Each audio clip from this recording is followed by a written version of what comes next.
Hi friends, welcome to trading pro Telugu channel.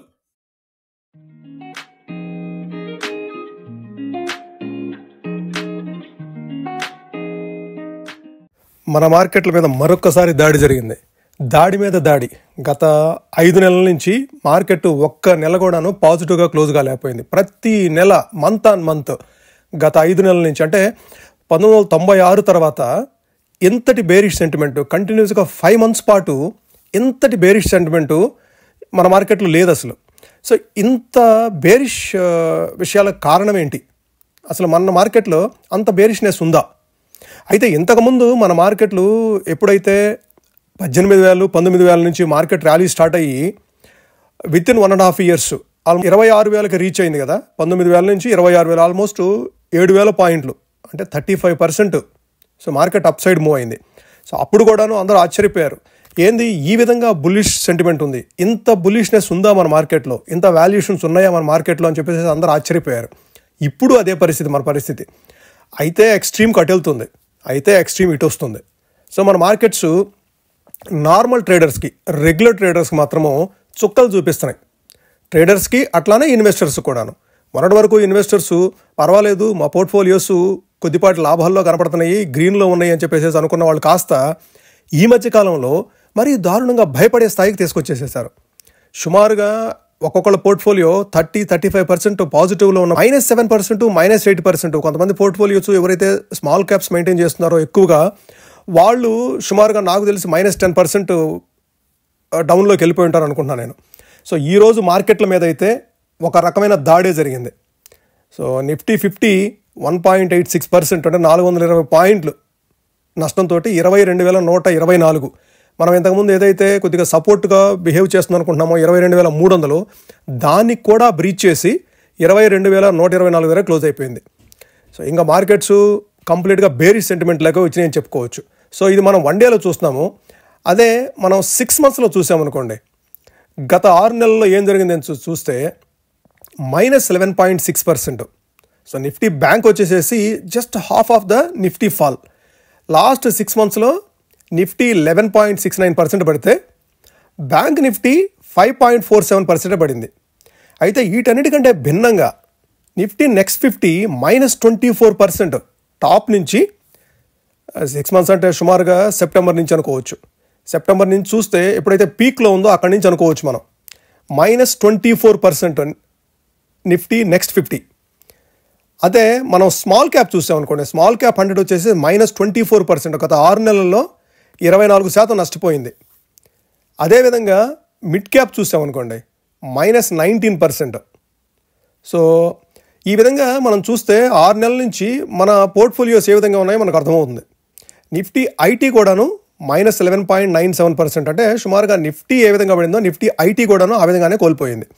మీరు ఏ sector అయినా తీసుకోండి, అన్ని సెక్టార్స్లోనూ ఇదే సెల్ ఆఫ్ ఉంది. ఎక్కడ సేఫ్ బెట్స్ అనేవి లేవు, సేఫ్ సెక్టార్స్ అనేదే లేదు. ఇప్పుడు అన్ని సెక్టార్స్లోనూ ఈ సెల్ ఆఫ్ నడుస్తుంది. ఈ సెల్ ఆఫ్ మనకి స్టార్ట్ అవ్వడానికి కారణం మీరు ఒకసారి చూస్తే అక్టోబర్ మంత్లో కనుక ఏదైతే మనకి ఎఫ్ఐఐస్ సెల్ చేయడం స్టార్ట్ చేస్తూ వచ్చారో ఆ సెల్ ఆఫ్ కంటిన్యూస్గా కంటిన్యూ అవుతూనే ఉంది. ఇప్పటికీ వాళ్ళు సుమారుగా 3,20,000 కోట్లు మన మార్కెట్స్ నుంచి బయటికి తీశారు. ఎందుకు బయటికి తీశారు? మనం ఇంతకుముందు కొన్ని విషయాలు మాట్లాడుకున్నాము.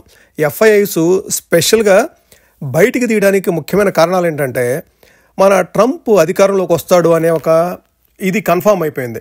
సో యుఎస్ ఎలక్షన్స్ అయిపోయిన తర్వాత ట్రంప్ ఇంక అధికారంలోకి రాబోతున్నాడు, గెలిచాడు అని చెప్పిన తర్వాత ట్రంప్ పాలసీస్ అన్సర్టనిటీసు ఇవన్నీ, అట్లానే మనకి ఇజ్రాయిల్ పాలస్తీనా హమాస్ వాళ్ళ వారు, ఈ అన్సర్టనిటీస్ ఇవి చాలా ఉండిపోయినాయి.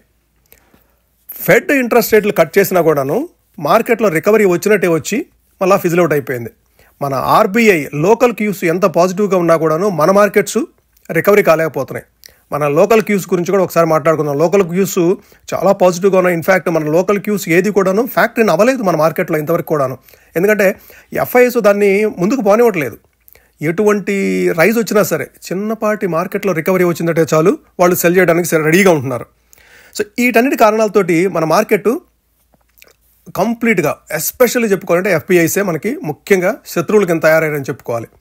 ఓకే, ఈ ఫ్రైడే ఏదైతే ఫాల్ ఉందో ఈ ఫాలు ముఖ్య కారణం ఏంటంటే థర్స్డే యుఎస్ మార్కెట్స్ విపరీతంగా ఫాల్ అయిపోయినాయి. థర్స్డే నైటు యుఎస్ మార్కెట్స్లో ఫాల్ వచ్చింది.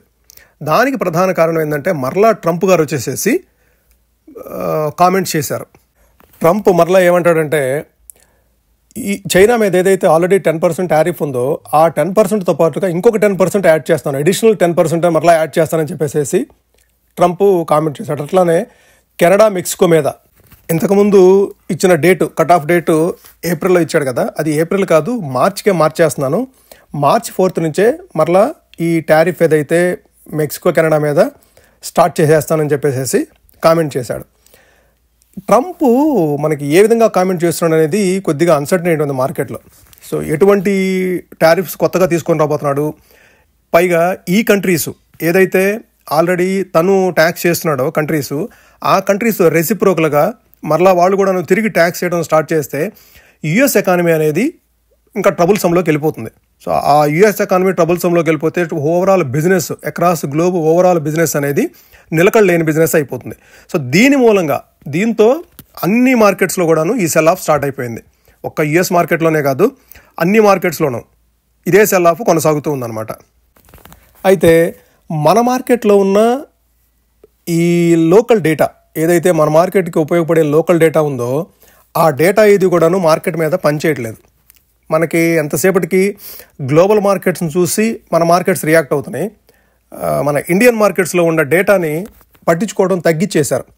ఎందుకంటే ఓవరాల్గా ఎకానమీ వచ్చేసేసి ఇప్పుడు ఏం జరుగుతుందంటే ఇంతకుముందు గ్లోబలైజేషన్ ఉండేది, ఆ గ్లోబలైజేషన్ స్థానంలో ఇప్పుడు బయోలేటరల్ ఇది వచ్చేసేసింది. ఎంతసేపటికి ప్రతి కంట్రీ వాళ్ళు కూడాను ప్రొటెక్షనిజం అనేది స్టార్ట్ అయిపోయింది. ప్రొటెక్షనిజం అంటే ఇప్పుడు మా కంట్రీతో బిజినెస్ చేయాలి అంటే మీరు ఈ టర్మ్స్కి అగ్రీ చేయాలి అంటే ప్రతి కంట్రీకి మధ్యలో టర్మ్స్ అండ్ కండిషన్స్ మారిపోతూ వస్తున్నాయి. ఇంతకుముందు గ్లోబల్గా ట్రేడ్కి సంబంధించి వరల్డ్ ట్రేడ్కి సంబంధించి అన్ని కంట్రీస్ కొన్ని నామ్స్ కింద ట్రేడ్ చేస్తూ ఉండేవి. ఇప్పుడు ట్రంప్ వచ్చిన తర్వాత ఏ కంట్రీకి ఆ కంట్రీ, సో ప్రతి కంట్రీ కూడాను మా టర్మ్స్ ఇవి, మా టారిఫ్ ఇది, సో దీనికి ఇష్టపడితేనే మీరు బిజినెస్ చేయండి అనే బయోలేటరల్ ఇది స్టార్ట్ అయిపోయింది. సో ఈ బయోలేటరల్ ట్రేడ్లో ఏం జరుగుతుందంటే ఈ గ్లోబలైజేషన్ తగ్గిపోతుంది. అంటే కంపెనీస్కి ఆపర్చునిటీస్ తగ్గుతాయి. అంటే ఓవరాల్గా మీరు ప్రొడ్యూస్ చేసిన ప్రోడక్ట్స్కి గ్లోబల్గా మీరు అమ్మగలిగితేనే కదా మీకు మార్కెట్లో ప్రైస్ డెరైవ్ అయ్యేది. సో మీరు ఆ కంట్రీతో టర్మ్స్ అండ్ అగ్రిమెంట్స్ చూసుకుంటే ఆ కంట్రీకి ఎంత అయితే అమ్మగలుగుతారో అదే రేట్ ఉంటుంది. సో గ్లోబలైజేషన్ తగ్గిపోతుంది. సో ఈ భయాలన్నీ ఉన్నాయి మార్కెట్లో ఇప్పుడు. సో ఈలోపు మన ఇండియన్ మార్కెట్కి సంబంధించి జీడిపి వచ్చింది. మన జీడిపి 6.2% గ్రో అయింది. అదే లాస్ట్ క్వార్టర్లో జూలై సెప్టెంబర్ క్వార్టర్లో వచ్చేసేసి మనకి 5.4%గా వచ్చిన జీడిపి ఈ క్వార్టర్లో ఇంప్రూవ్ అయ్యి 6.2%కి వచ్చింది క్వార్టర్లీ వైజ్గా. అదే ఇయర్ వైజ్గా వచ్చేసేసి 6.5 వచ్చింది.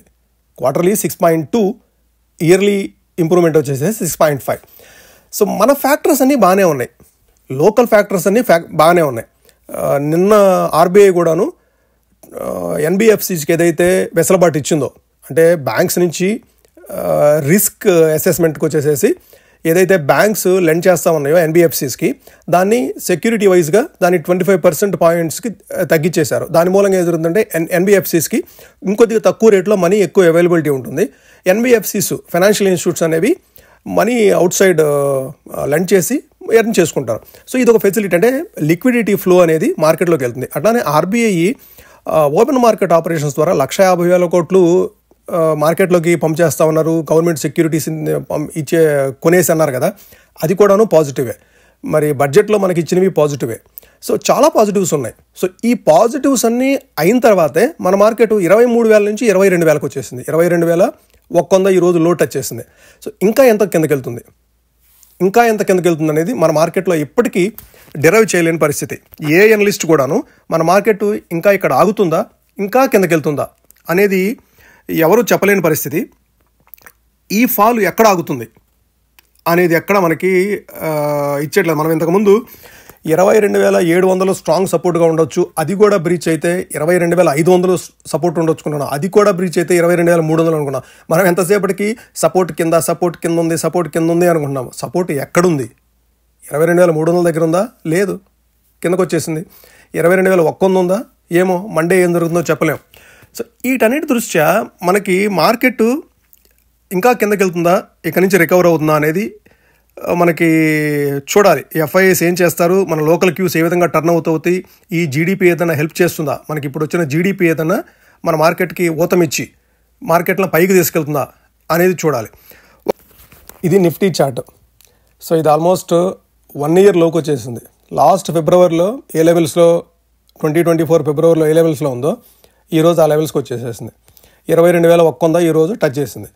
సో ఇప్పుడు మనము ప్రాపర్గా సపోర్టు ఏదన్నా ఒక చిన్న సపోర్ట్ అని చూడాలంటే 22,000 అనేది సైకలాజికల్. ఆ 22,000 అనేది ఎంతవరకు సపోర్ట్ చేస్తుందని చూడాలి. 21,900 నుంచి 22,000 అది కొద్దిగా స్ట్రాంగ్గా సపోర్ట్ ఉండే అవకాశం ఉంది. ఆ సపోర్టు కనుక బ్రీచ్ అయితే మరలా 21,500 ఏది ఎలక్షన్స్ టైంలో లో ఫామ్ చేసింది కదా 21,300. సో 21,300 దగ్గర ఏమన్నా అవుతుందేమో చూడాలి. సో లేదు ఇక నుంచి ఈ జీడిపి డేటాను తీసుకొని ఏదైనా అప్సైడ్ అవుతుందేమో చూస్తే ఫస్ట్ రెసిస్టెన్స్ వచ్చేసేసి 22,300. సో అది క్రాస్ చేసి పైకి వెళ్తే 22,500. అట్లానే బ్యాంక్ నిఫ్టీకి చూస్తే బ్యాంక్ నిఫ్టీ మనం ఇందాక అనుకున్నాం కదా, bank Nifty half of Nifty fall అయింది. మనం చూస్తే నిఫ్టీ వచ్చేసేసి 11.6% లాస్ట్ 6 monthsలో 11.6% డ్రాప్ అయితే బ్యాంక్ నిఫ్టీ 5.47 అంటే హాఫ్ ఆఫ్ ఫాలే మాత్రమే అయింది.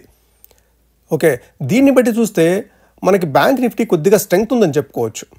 సో కంపారిటివ్గా ఇంతకుముందు లో ఏదైతే ఉందో ఇప్పుడు జనవరి 27 47,800 ఏదైతే లో ఉందో ఆ లో ఇంతవరకు ఇంకా టచ్ చేయలేదు. సో డౌన్ అయితే 48,300 దగ్గర ఉంది కదా ఇప్పుడు, అది కనుక డౌన్ అయ్యి కిందకు వస్తే 47,800. సో 47,800 అనేది ఫస్ట్ స్ట్రాంగ్ సపోర్టు. సో అది బ్రీచ్ అయితే మరలా 47,000 దగ్గరకు వచ్చేస్తుంది. 47,800 అనేది ఫస్ట్ సపోర్టు. ఇప్పుడు రెసిస్టెన్స్ చూస్తే 49,000 అనేది చెప్పుకోవాలి. సో మనకి ఫస్ట్ రెసిస్టెన్స్ వచ్చేసేసి 49,000, ఆ తర్వాత 49,500. సో సపోర్ట్ వచ్చేసి 47,800, రెసిస్టెన్స్ వచ్చేసేసి 49,000. ఓకే, ఇది ఫ్రెండ్స్ ఈరోజు analysis. Thank you. Thanks for watching this video. Please like, share and subscribe the channel. Thank you.